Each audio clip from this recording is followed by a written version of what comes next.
ఎంతగానో ప్రేమించి మరి శిలువ మీద ఆయన నా కొరకు మరణించినాడు.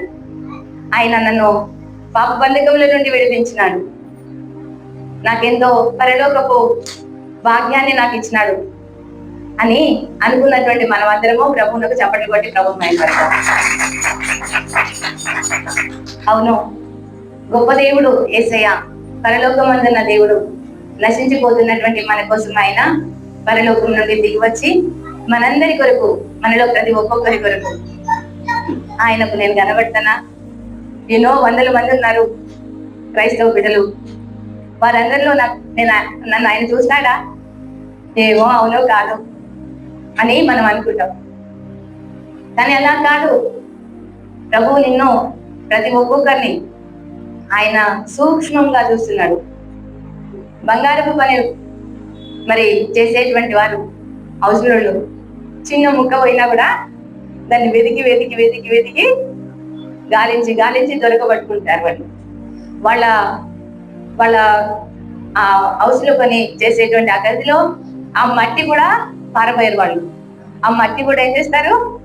నీళ్ళలో వేసి కడిగి కడిగి అందులో చిన్న ముక్క అయినా కూడా దాన్ని వెతికి వాళ్ళు జాగ్రత్త చేస్తారు. అది ఎంతో విలువైంది బంగారం. అలాగే నిన్ను, నన్ను కూడా నువ్వేదో లెక్క లేని దాన్ని అని అనుకోకు. దేవుడు నన్ను చూడలేదు అని అనుకోవద్దు.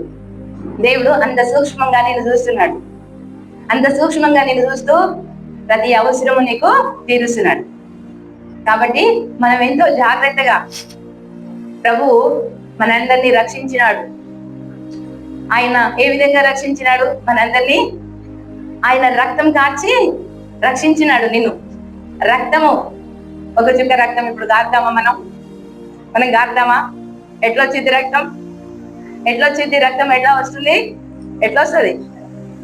గాయము, నొప్పి అవుతే ఎవరైనా కూర్చొని ఇప్పుడు ఒక సూది తెచ్చి కొడుద్దామని చూస్తే ఊరుకుంటారా మీరు? జరగండి జరగండి, వామ్మ వామ్మ అంటారు. ఒక సూది గుచ్చుదామంటే ఒప్పుకోరు. అంత మనకు ప్రాణం మీద ప్రేమ ఉంటుంది. కూర్చునియం మన శరీరాన్ని. కానీ యేసయ్య నీ కొరకు ఏమైనాడు? అనువనువున రక్తం అంతా కార్చినాడు. అది ఊరికే కాదు. అంత బలియాగం చేయడం ఎవరికి, ఏ మానవునికి సాధ్యం కాదు. అంతగా నిన్ను ప్రేమించినాడు యేసయ్య. అంతగా నిన్ను ప్రేమించినాడు. అంతగా ఆయనను కూర్చొనిచ్చినాడు. పొడిచేవారిని, కొట్టేవారిని, ఉమ్మివేసే వారిని ఆయన కాదనలేదు. కొట్టే వారికి వీపును అప్పగించినాడు. తప్పించుకోవాలని చూడలేదు ఆ శిక్షను. ఆ శిక్ష మన కోసం వచ్చింది. మనం పాపం చేసినాము. మన ఆదాము, అవ్వలు, ఆదిమ తల్లిదండ్రులు వారెంతో తప్పు చేసి వారి పాపంలో మనం జన్మించినాం. మరి మనకు రావలసిన శిక్ష యేసయ్య మీద పడింది. ఆయన బిలబిల తల్లడిల్లుచు 6 గంటలు సిలువ కొయ్య మీద రక్తం కార్చినాడు, ప్రాణం అర్పించినాడు. ఆ విధంగా నిన్ను కొనుక్కున్నాడు. తల్లి ఒక బిడ్డను కనాలంటే వెనకటి దినాల్లో ఎంతో కష్టంగా ఉండేది. ఎంతో భయంకరమైన చావు బ్రతుకులు ఉండేది. ఆ తల్లి పడిన వేదన కంటే భయంకరమైనటువంటి వేదన యేసయ్య పడి నిన్ను కన్నాడు. ఈరోజు ఆయన మందిరంలో, ఆయన ఆలయంలో మీరు కూర్చున్నారంటే ఊరికే రాలేదు మీరు. ఆయన కలవరి సిలువలో 6 గంటలు భయంకరమైనటువంటి తల్లి పడిన బాధ కంటే భయంకరమైనటువంటి ఆ వేదనను భరించి ఆయన నిన్ను కొనుక్కొని, ఆయన నా కుమారుడా, నా కుమార్తె అని ప్రభువు ఆయన మందిరంలో కూర్చోబెట్టుకొని ముద్దాడుచున్నాడు మిమ్మల్ని. ప్రభు సన్నిధి మన మధ్యలో ఆవరించి ఉన్నది. మనల్ని తాకుతున్నాడు, మనల్ని స్వస్థపరుస్తున్నాడు. మన కొరకు ఆయన గొప్ప ప్రణాళికలు కలిగి మన కోసం పరలోకాన్ని సిద్ధపరిచినాడు. ఆ పరలోకంలో నీకు నాకు కావలసినటువంటి బహుమానాలు సిద్ధపరుస్తున్నాడు.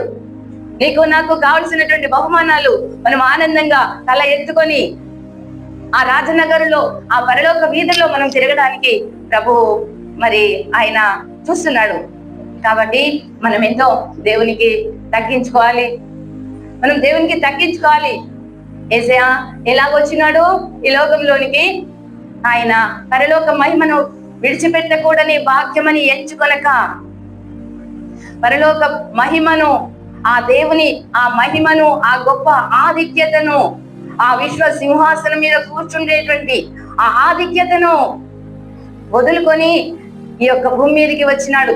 ఈ భూమి మీదకి వచ్చినటువంటి యేసయ్య ఆయన ఆయన ఎలాగ పుట్టినాడు? దేవుడయ్యుండి. ఎవరు గొప్పవాళ్ళు? మనుషుల, దేవదూతల, జంతువుల, పక్షుల? ఎవరు గొప్పవాళ్ళు చెప్పండి? యేసయ్య గొప్పవాడు, దేవుడు గొప్పవాడు. ఆ దేవుడు గొప్ప ఉన్నతమైనటువంటి దేవుడు అయ్యుండి తగ్గించుకొని తక్కువ చేసుకొని మనుషుని లాగా పుట్టినాడు. పాపి అయినటువంటి మానవుని రూపంలో వచ్చినాడు ఆయన. అంటే ఎంత తగ్గించుకున్నాడు చూసారా? అర్థం చేసుకుందామా? ఆయన ఎంత తగ్గించుకున్నాడు నీ కొరకు, ఎంత వదులుకున్నాడు, ఎంత ఐశ్వర్యాన్ని వదులుకున్నాడు ఆయన. వదులుకొని ఆయన వచ్చి ఏమైనాడంట? దాసుని స్వరూపము ధరించుకున్నాడు. ఏం ధరించుకున్నాడు? గొప్ప ఆఫీసర్ అయ్యిండా? గొప్ప ఆఫీసర్ కావాలనుకున్నాడా? గొప్ప మరి డాక్టర్ కావాలనుకున్నాడా? గొప్ప ప్రైమ్ మినిస్టర్ కావాలనుకున్నాడా? భారతదేశానికి ప్రైమ్ మినిస్టరా? లేకపోతే అమెరికా దేశానికి ప్రైమ్ మినిస్టరా? మరి ఏ దేశ దుబాయ్కి ప్రైమ్ మినిస్టర్ కావాలనుకున్నాడా? ఏమనుకున్నాడు యేసయ్య? ఏమనుకున్నాడు? ఏమయ్యున్నాడు? ఆయన మనుషుల పోలికగా పుట్టినాడు. దాసుని స్వరూపం ధరించుకున్నాడు, తగ్గించుకున్నాడు. ఆయన దాసుని స్వరూపం ధరించుకుని ఈ లోకానికి తగ్గించుకొని ఆయన వచ్చినాడు. మరి ఎలాంటి మరణాన్ని పొందాలని తండ్రి అయిన దేవుడు నియమించినాడు యేసయ్యకు? మన పాపపు శిక్షకు ఆయన అవమానకరమైనటువంటి దొంగలను, వ్యభిచారులను, హంతకులను చంపితే వారు ఎంతో అవమానకరమైనటువంటి ఆ యొక్క శిక్ష పొందుతూ మరణించవలసిన దొంగలు, హంతకులు, వ్యభిచారులు, తృణీకరించబడిన వారు పొందవలసినటువంటి మరణాన్ని యేసయ్య పొందడానికి తండ్రి అయిన దేవుడు నియమించినాడు. ఆ యొక్క అవమానకరమైనటువంటి ఆ మరణ శిక్షను పొందడానికి యేసయ్య వెనుదీయలేదు. ఎందుకోసము? ప్రియుడా నీకోసమే, ప్రియురాలా నీకోసమే యేసయ్య అంత అవమానకరమైనటువంటి మరణాన్ని పొంది ఉన్నాడు.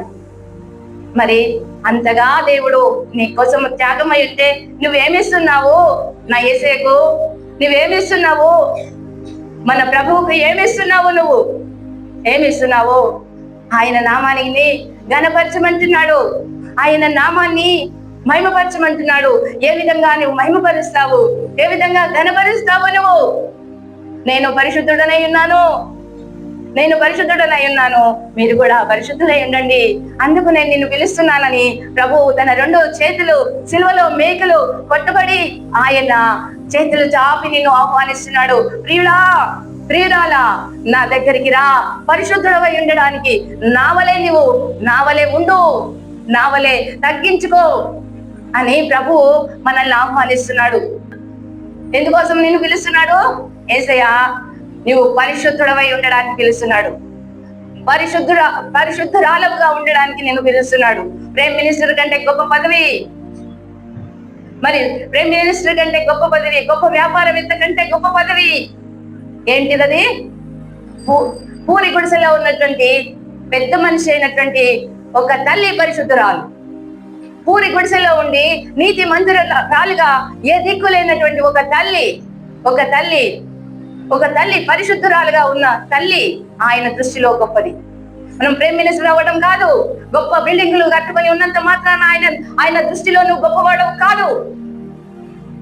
ఒక వృద్ధురాలు ఏమి లేనటువంటిది, అది తినడానికి అన్నం లేకపోయినా సరే, తినడానికి అన్నం లేకపోయినా సరే పరిశుద్ధంగా, కన్ను పరిశుద్ధమై, కాలు పరిశుద్ధమై, చేతి పరిశుద్ధమై, పరిశుద్ధంగా జీవించినటువంటి ఒక ఆత్మ, ఒక మానవుడు ఆయన దృష్టిలో ఎన్నికైనటువంటి వాడు.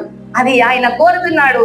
ఆయన సిలువలో మేకలు కట్టుబడి సిలువ కొయ్య మీద వేలాడుచు రమ్మని పిలుస్తున్నాడు. సహోదరి, నిన్ను రమ్మని పిలుస్తున్నాడు. సహోదరుడా, అలక్ష్యం చేయకు, అశ్రద్ధగా ఉండకు, పాపంలో నిలబడకు, పరిశుద్ధాత్మ చేత నింపబడిన వాడవై. ఏమి ప్రైమ్ మినిస్టర్ గా ఉన్నావని అనుకుంటున్నావా? కాదు, నువ్వు దాసురాలుగా ఉండు, నువ్వు ఒక సేవకురాలుగా, ఇతరులకు సేవ చేయడమే క్రైస్తవుల భాగ్యం. మరి మనం సేవకులుగా యేసయ్య దాసుని రూపం ధరించుకుంటే నేను పెద్ద ఆఫీసర్ని అనుకుంటానమా? యేసయ్య ఆయన తను తాను తగ్గించుకొని మన పాపములన్నీ మోస్తా ఉంటే నేను ఒక ధనవంతుడిని అనుకుంటున్నామా? నేను ఒక దేశానికి ప్రెసిడెంట్ అని అనుకుంటున్నావా? నీవు ఆయన దృష్టిలో పరిశుద్ధంగా జీవించితే ఆయనకు విలువైన దానిగా ఉంటావు. నిన్ను నువ్వు తగ్గించుకుంటే ఆయనకు విలువైన వాడవుగా నీవు ఉంటావు. మనకు మరి రోగులకు వైద్యుడను, పాపుల రక్షకుడని అంటున్నాడు.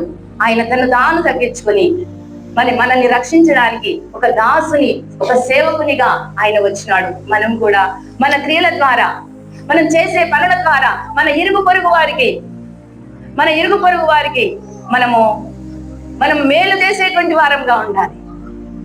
ఇదిగో ఈ అమ్మాయి వలన, ఈ అబ్బాయి వలన ఈయన దేవుని కుమారుడు అని చెప్పగలిగినటువంటి పరిశుద్ధత మన లోపల ఉండాలి. పరిశుద్ధత లేకుండా నీకు ఎంత ఏమున్నా కూడా వ్యర్థమని ప్రభు చెప్తున్నాడు. హల్లెలూయా.